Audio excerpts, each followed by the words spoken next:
Bon, pour moi, c'était par rapport à ma santé. J'étais malade depuis 2018. Je saignais. Je peux saigner pendant 2 mois comme ça. Et puis quand ça vient là, même je prends un morceau de pain, je me couvre avec ça. Sous le champ là, tout se mouille. Donc je perdais du sang, je partais au travail, je m'évanouis. On me prend, on m'amène à la maison. Je suis restée comme ça. Donc un jour, je me suis levée, j'ai dit, je suis partie au travail. À l'hôpital, au CHU de Trècheville. Quand je suis arrivée là-bas, on m'a dit j'ai un cancer d'utérus. Mais ça venait à peine de commencer, donc on pouvait traiter. À chaque fois, pour qu'on me traite, on me donne des rendez-vous.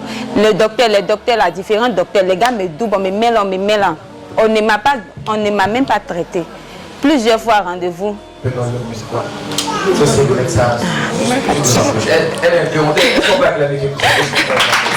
Les rendez-vous, eux-mêmes ne respectaient pas les rendez-vous. Donc, j'étais fatiguée de partir et puis je suis restée à la maison. Mais quand je reste à la maison, souvent quand ça vient dans ma tête, et puis autour de moi, bizarrement, il y avait des entourages qui avaient la même maladie que moi. Et puis je vois aujourd'hui, celle-là décède, demain celle-là décède. Au fur et à mesure, je vois ça, mon esprit n'est pas tranquille. Donc, je me posais la question, mais la maladie que j'ai là, si moi je meurs là, qui va regarder mes enfants? Donc je suis là et puis je me pose la question. Quand il regarde dans la famille de mon mari, personne ne peut regarder mes enfants. Quand il regarde dans ma famille, personne. Donc pour finir, je suis assise là et puis je dis, bon, si avant de mourir, je vais donner tel enfant à tel patron va s'occuper de mon enfant. Donc bizarrement, j'ai commencé, c'était dans ma tête. Et puis j'étais assise là. Donc en janvier, je suis partie encore. Quand je suis partie encore, ils ont dit encore que c'était la même maladie. Ils m'ont donné rendez-vous. On va t'appeler pour tel rendez-vous. Ils ne m'ont pas appelé. Donc je suis restée comme ça. Souvent, je reste dans la maison. Quand ça vient dans ma tête, je me mets à prier. Je prie. Au milieu de la nuit, je ne dors pas. Je me réveille. Je pleure dans la nuit. Je regarde mes enfants. Quand mes enfants se comportent bizarrement, je dis, mais ceux-là, qui peut les supporter à part moi?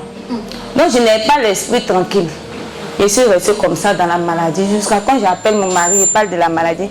Il dit, mais qui t'a dit que tu as la maladie?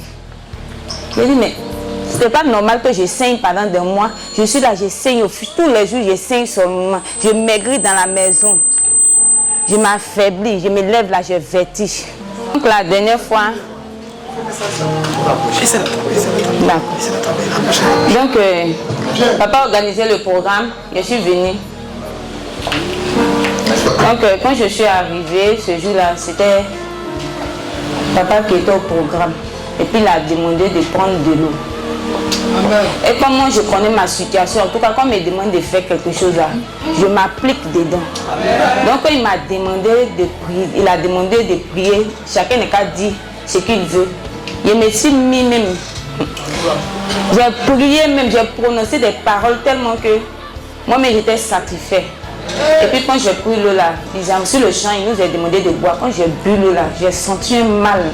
En tout cas, je n'étais pas normal, j'avais mal. Mais malgré que j'avais mal là, j'ai suivi le programme quand même. Je venais tous les jours, le matin je souffre, mais la nuit là, je lutte et puis je viens. C'est comme ça que je suis restée jusqu'à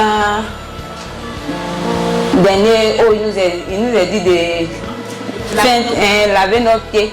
Quand j'ai lavé mes pieds, quand je devais boire l'eau là maintenant, avant de boire l'eau là, je ne sais même pas comment parler.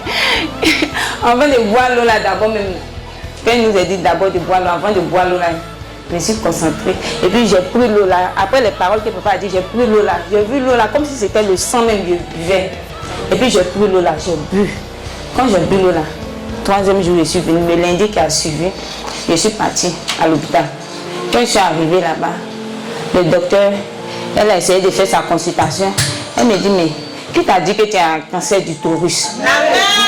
Qui t'a dit que tu as un cancer d'utérus? Non, pas cancer d'utérus. Qui a mis ça dans ta tête que tu as un cancer d'utérus? J'ai dit, ah madame, avec tous les différents, aujourd'hui je viens, c'est tel docteur, il me fouille, c'est telle maladie, même maladie là, tous les docteurs disent, ma fille n'a pas de cancer d'utérus.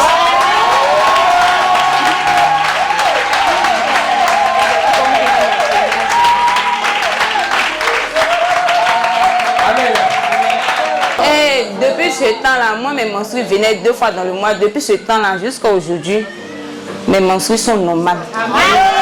C'est normal. Parce que le mois passé, normalement, j'ai eu mes menstrues le 15. Si j'ai eu mes menstrues le 15, c'est que jusqu'on va dire le 25, il va avoir mes menstrues. Jusqu'à aujourd'hui, je n'ai pas eu mes menstrues. Donc, sérieusement,